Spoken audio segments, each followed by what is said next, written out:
Hey guys, Zack here, and this is my review of the Pokemon movie I Choose You. So the movie revolves around Ash Ketchum, a 10-year-old boy who is going to set out on his Pokemon journey on his 10th birthday, which, for the uninitiated, is kind of akin to a quinceañera or a bar mitzvah.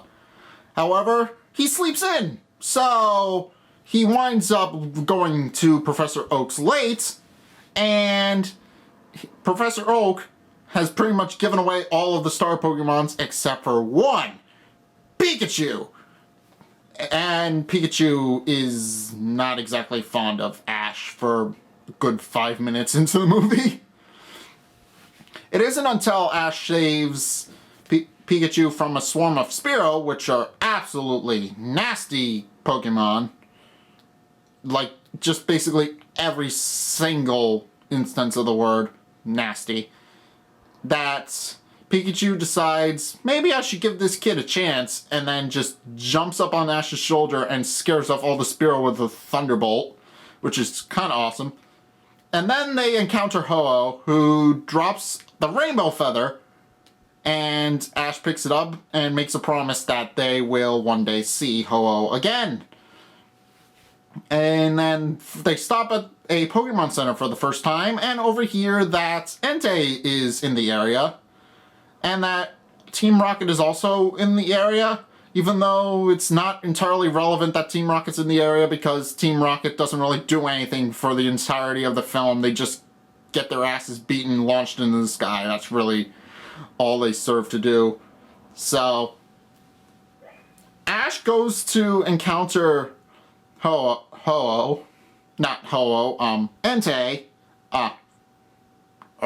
redo. Ash goes to encounter Entei at the woods where he was spotted, where he has a run-in with another little girl with a Piplup, and a little boy with a Lucario.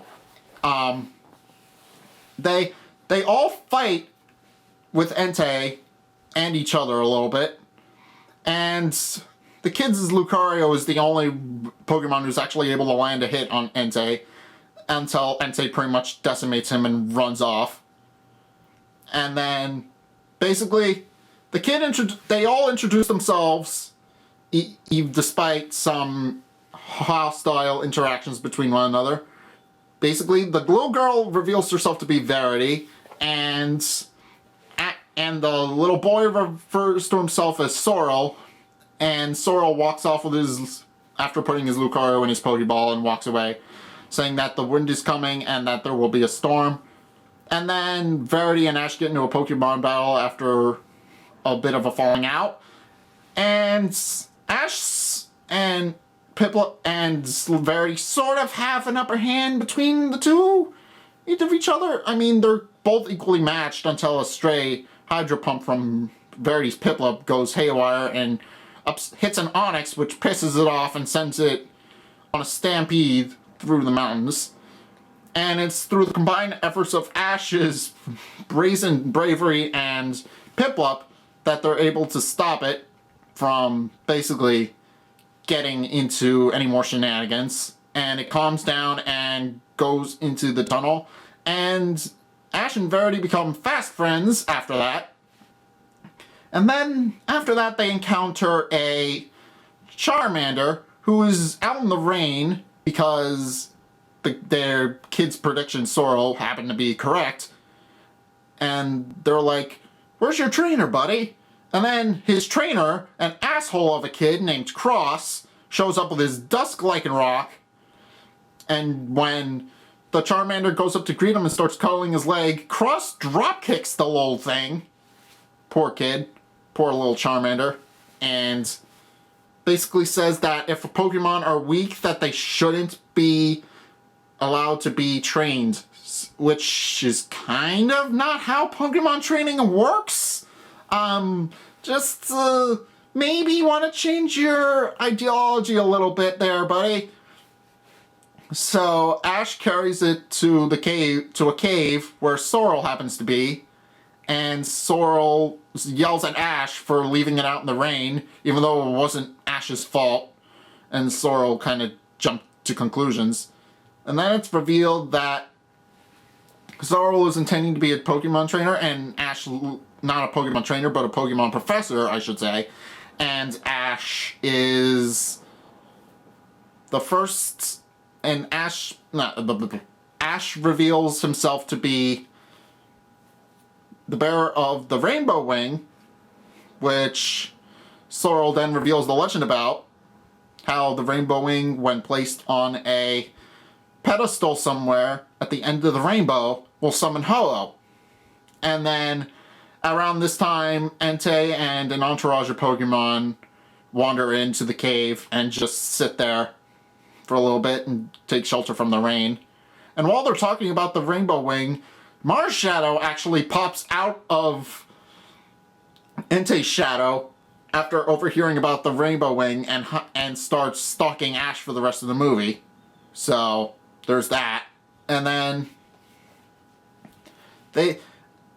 after going out of the cave after everything's rained, Ash has a Pokemon battle with another trainer, and then everybody's asking who the next trainer that's going to verse Ash will be, and then Cross shows up and pulls out his Incineroar, which and Charmander,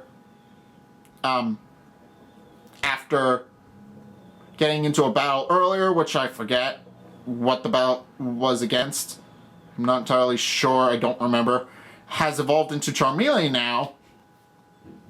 And starts fighting against the Incineroar. Although Cross kind of abuses Incineroar's Blaze ability, which boosts its attacks in a pinch, and then Incineroar pretty much wrecks Ash's Charmeleon, which is kind of unfortunate for Charmeleon. And then basically Cross takes it one step further, rubbing salt in the wound, saying that Ash will never be a strong trainer because he's too soft and that he should just give up, and then walks away. And Ash takes the loss really hard and storms off and says some things he shouldn't have, which causes him to have a falling out with Pikachu, which is kind of mean. And then he falls asleep under a tree after crying for a bit because Marshadow gives him a nightmare after the Rainbow Wing loses its color, which is also revealed later in the story. Because the Rainbow Wing is basically what the story behind it is. If the Rainbow Wing encounters somebody who's not pure heart, it loses its color and turns purple, which is kind of a cool thing, kinda. It's not something we see in the game, so pretty cool. And then what happens next is Ash has a dream that he's in the real world and Pokemon don't exist, which is kind of funny if you think about it, because that would be a nightmare of somebody living in the Pokemon world. Living in our world, that would be a nightmare. And then Ash wakes up after realizing that he's gonna go on a journey to see the world with his best friend, who he can't remember, but it's Pikachu. So it's Pikachu. And then he realizes that he's having a nightmare and wakes up, and his faith is restored. And Pikachu's sitting right there watching Ash. It's like he's really sad. It's kind of cute. And Ash grabs him, pulls him into a hug, and apologizes for what he said. And then everybody else shows up and is like, "What happened to you? We've been looking for you for hours." And then he reveals what happened, which is kind of sad. And then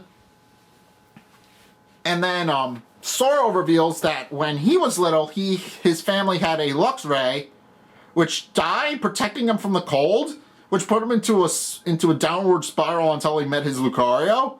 And that's really touching, because Pokemon are basically like really dedicated pets. It's like they're your best friend, and they'll help defend you from the wild. And it dies. It's kind of sad. That's really depressing. I honestly was really, really sad there. And then Verity also reveals that her mother is a famous Pokemon trainer, And while looking at all her pictures, it's somewhat revealed that Serena from the Gen 4 games is actually her mother, which is kind of cool. And then Suicune shows up, and they lock eyes for a second, which is kind of cool. And then when they all wake up, she tells them about it. It's kind of cool. And then they continue on their Pokemon journey, where it's revealed that Marshadow has been following Ash the entire time, seeing what's going to happen, what he's going to do. And Pikachu jumps the gun a little bit, tries to hit him with a lightning bolt, but Marshadow fades into the shadows and just kind of...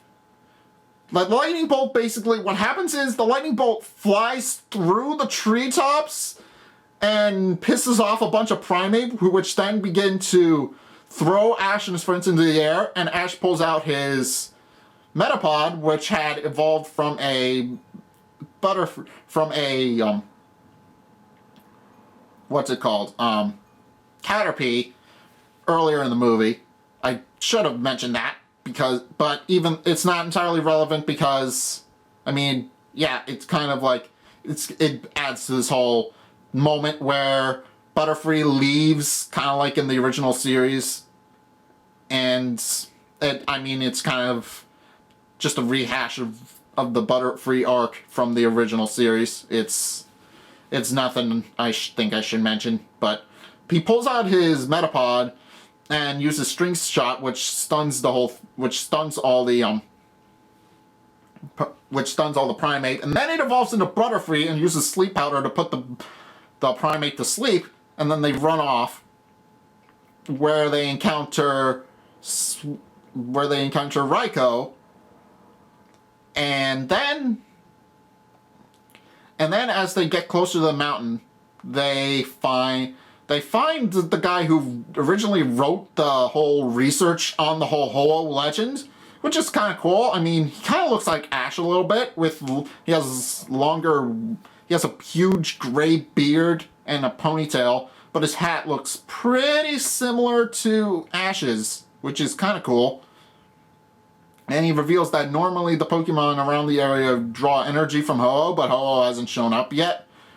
So they climb to the summit, which is where Ash parts ways with his Butterfree, which is kind of a touching moment. And then they get too close to the top of the mountain, and the rainbow feather starts glowing. It glows and reveals where they're supposed to go next, and lights up the whole top of the mountain. They head to the top. They head there, and they are intercepted by Cross, who wants to steal the feather for himself and put it on top of the pedestal so he can summon Ho-Oh and fight it, so we can prove he's the strongest trainer ever. And then Ash pulls out his Charmeleon to fight against Incineroar. And Incineroar uses Flamethrower, and Charmeleon takes it like a boss and evolves into Charizard, and then just starts wrecking. And then he basically just wrecks Cross's Incineroar. It's amazing. It's an amazing choreography thing there. And then Ash walks past him to place the feather on the pedestal, and then Cross starts wrestling with him over the feather, takes the feather, and succeeds in putting it on the pedestal, but there's a problem. It turns purple. So Marshadow, who has been watching the whole thing, decides to intervene and takes the feather for himself, and comes to the conclusion that since Cross is such a terrible person and that he shouldn't be allowed to have Pokemon, or anyone should have Pokemon for that matter, and then starts mind controlling the various Pokemon in the area. A battle royale between all the Pokemon in the area just ensues, and it's amazing. So Ash decides that the only way to stop what's happening is to confront Marshadow and take the feather back. And to an extent, he kind of handles it pretty well for like the first 5 minutes of the fight. And then Marshadow uses his Z move on him and just obliterates Pikachu. So, and Pikachu and Ash get knocked to the edge of the cliff. And Pikachu's trying to get then Pikachu's trying to get, not Pikachu, Ash is trying to get Pikachu to go into his ball so he'll be safe and try to defend Pikachu. And Pikachu tries to do the same exact thing he did from the beginning of the movie, where he climbed up on Ash's shoulder and just electrify all of them. But Ash doesn't let him and just tries to defend him with brute force. And he's like, why do you now want to go into your Pokeball? And Pikachu speaks English for like 5 seconds, and he says, it's because I don't want to be ever away from you. Which is really sweet, and I kind of teared up there for a minute. It was amazing. And then Ash gets hit with another attack from the Pokemon, and basically dissolves into nothingness, except for his hat. And then Pikachu loses his shit and just destroys everything with a single lightning bolt. It's amazing. And then the feather dissolves in Marshallow's hands. Marshallow's like, what's happening here? And then the place where Ash was standing starts glowing, and it's revealed that Ash isn't quite dead. He's kind of in limbo, sort of. And then Pikachu and Ash have a reunion, and Ash comes back to the real world. And throughout all of this, Crush has a change of heart and realizes that maybe his philosophy isn't so right after all. And drives the point home by defending Ash against his Lycanroc. And reminds them of the good times they've had. And Lycanroc snaps out of it.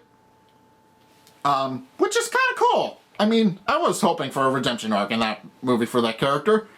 I mean, I like when people have redemption arcs. It's like they realize the error of their ways, and it's like, oh, maybe I shouldn't be doing this. I should do something else. I should change what I'm doing and do better. And I like that. That was amazing. I mean, and then after all that nonsense ensures, the feather respawns in Ash's hands. Ash places it on the pedestal, and Ho-Oh actually shows up. And Pikachu and Ho-Oh have an epic Pokemon battle, and then they show up at the Pokemon Center after the battle, and it's like, oh, and Nurse Joy's like, oh, you were in a Pokemon battle. I can tell by your bruises. Who with? And Ash says Ho-Oh, and Nurse Joy's just like, that's nice. I'm not kidding. That's basically what the joke is. It's the joke that she's just so, like, out of it, she doesn't even realize what Ash just said. She doesn't even comprehend it. And then everybody parts ways, and Ash continues on his Pokemon journey. And that's the end of the movie. And then throughout the credits, it's just shots of all the future companions for the series, and I enjoyed that very much. And then I absolutely loved the movie, so overall, 4 out of 5 Pearl points. Loved it. I mean, I didn't particularly like how Team Rocket was kind of delegated as, like, comic relief. That didn't sit right with me at all. But I guess it worked for the movie. I don't know. But yeah. And the Pokemon movie also came with little Pokemon cards. It came with a special edition Pokemon card that you could only get by going to the movie. So if you didn't go to the movie, you're screwed out of this. You're never gonna get this. You're never gonna have this in your collection. So I would have recommend going there. And I also got a QR code for the Pokemon, and finally, it fell on the floor. Hold on a second. I also got a promotional card for a little Pikachu plush, which I either will buy or wind up burning this card. I don't know.